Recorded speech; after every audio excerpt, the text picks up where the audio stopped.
इस वीडियो में हम चर्चा करेंगे संकरण के बारे में, हाइब्रिडाइजेशन के बारे में।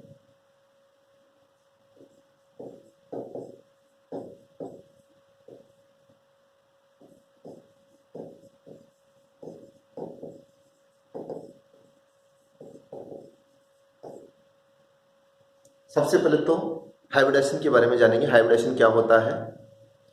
जब एक ही परमाणु के लगभग समान ऊर्जा के कक्षक आपस में मिलकर उतनी ही संख्या में समान ऊर्जा एवं समान आकृति के कक्षक बनाते हैं, तो जो नए बने हुए कक्षक हैं वो संकरित कक्षक कहलाते हैं, हाइब्रिडाइज ऑर्बिटल कहलाते हैं, तथा ये जो प्रोसेस है वो कहलाता है हाइब्रिडाइजेशन।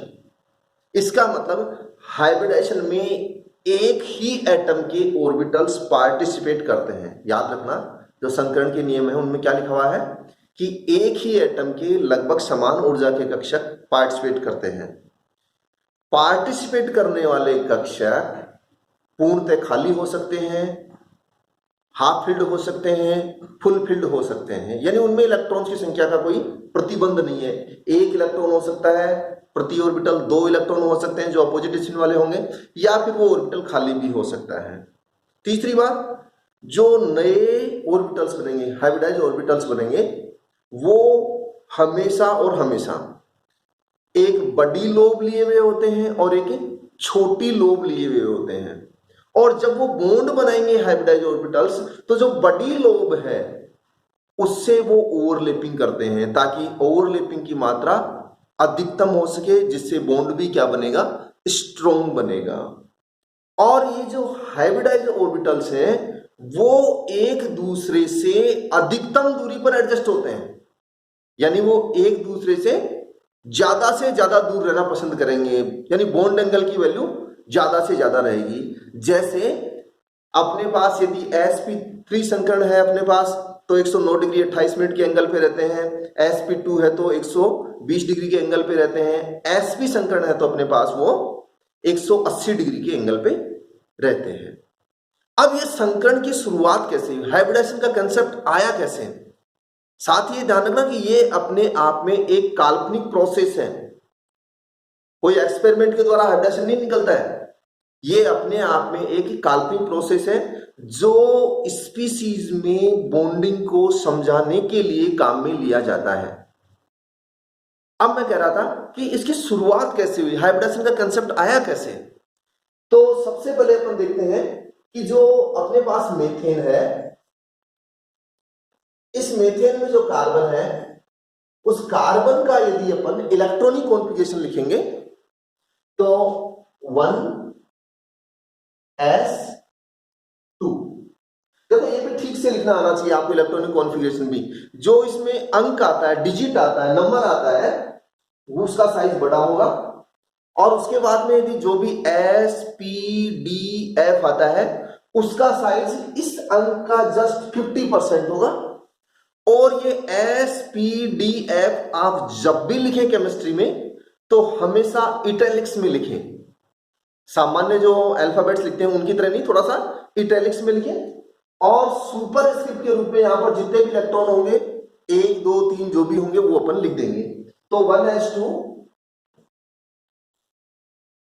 2s2, 2p2। तो इसमें अपने पास 2 इलेक्ट्रॉन है, इसमें भी अपने पास 2 इलेक्ट्रॉन है, और इसमें अपने पास जो p सबसेल है उसमें भी 2 इलेक्ट्रॉन है। ये कार्बन का ग्राउंड स्टेट में इलेक्ट्रॉनिक कॉन्फ़िगरेशन है। अब यदि अपने को यह देखना है कि कार्बन यहां पर 4 बॉन्ड बना रहा है, तो जब कार्बन 4 बॉन्ड बना रहा है इसका मतलब अपने को यहां पर 4 अनपेड इलेक्ट्रॉन्स चाहिए। तो 4 अनपेड इलेक्ट्रॉन्स किस प्रकार से तैयार हो सकते हैं? जब 2s2 का एक इलेक्ट्रॉन, ये 2s2 का एक इलेक्ट्रॉन यहां से गायब हो जाए और ये यहां चला जाए, तो हमारे पास स्थिति ये आ गई है।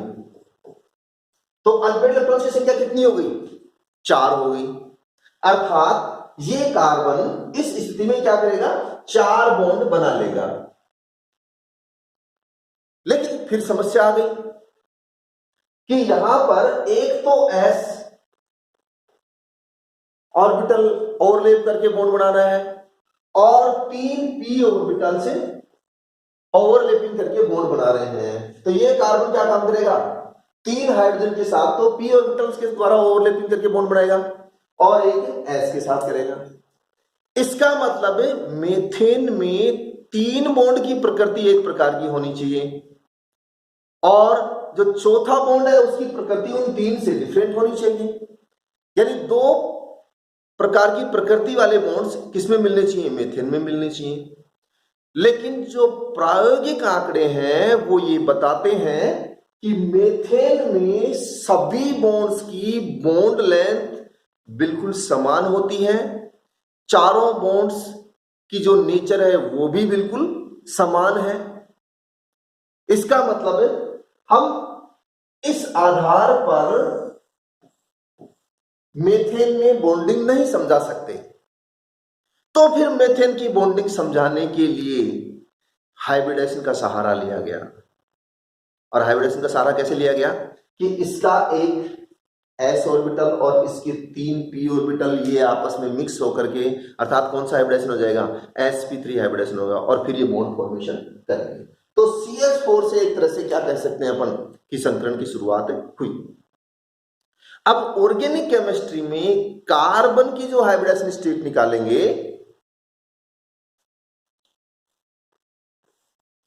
वो स्टेट सिर्फ 3 ही प्रकार की हो सकती है।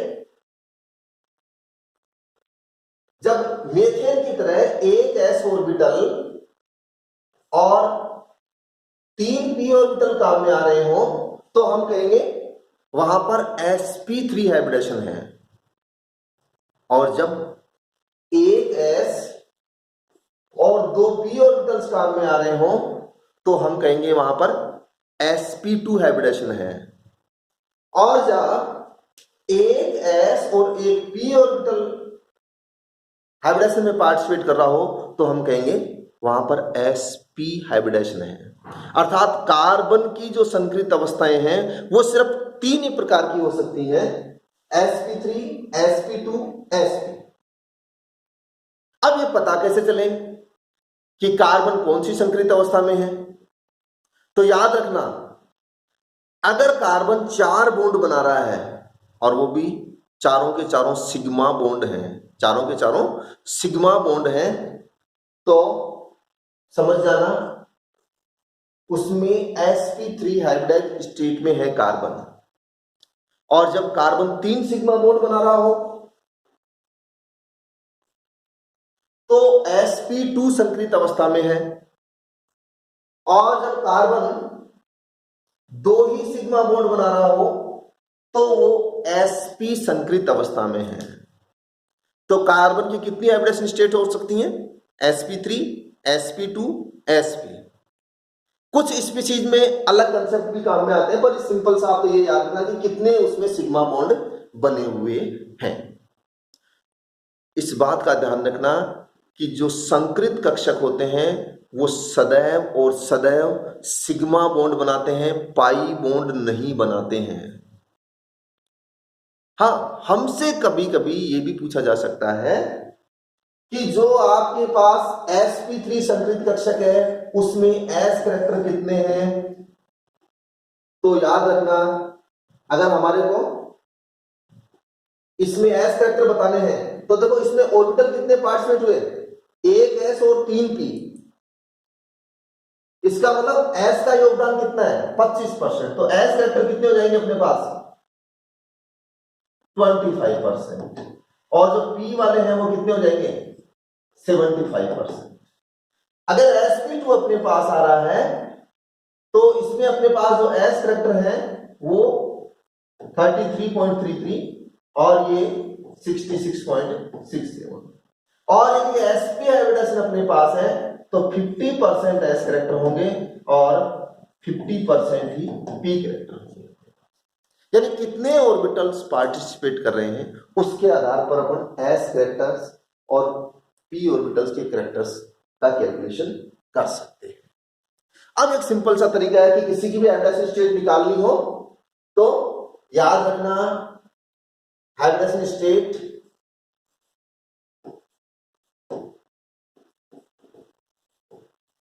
हमेशा एटम की निकाली जाती है, किसी मॉलिक्यूल की नहीं। किसकी निकाली जाती है? एटम की। और एटम की हाइब्रिडाइजेशन स्टेट निकालेंगे तो आपको याद रखना है कि उसमें सिग्मा बॉन्ड्स कितने बने हुए हैं, प्लस लोन पेयर्स, इनकी संख्या को जोड़ दीजिए। इनकी संख्या 4 आ रही है तो sp3, 3 आ रही है तो sp2, 2 आ रही है तो sp। मैं सिर्फ कार्बन की बात कर रहा हूं, अन्य जो इनऑर्गेनिक स्पीसीज हैं उनकी बात नहीं कर रहा हूं। तो याद रखना, संकरण जो है वो अपने आप में एक काल्पनिक प्रोसेस है जो मॉलिक्यूल्स में बॉन्डिंग को समझाने के लिए काम में लिया जाता है। ऑर्गेनिक केमिस्ट्री में जो कार्बन है उसकी 3 ही संकरित अवस्थाएं हो सकती हैं, sp3, sp2 और sp। अब याद रखना, इसमें एक s ऑर्बिटल आएगा और 3 p ऑर्बिटल आएंगे। इसमें एक s और इसमें 2 p और इसमें एक s और एक p ऑर्बिटल काम में आएगा। उस आधार पर अपन s और p कैरेक्टर्स को डिटरमाइन कर सकते हैं।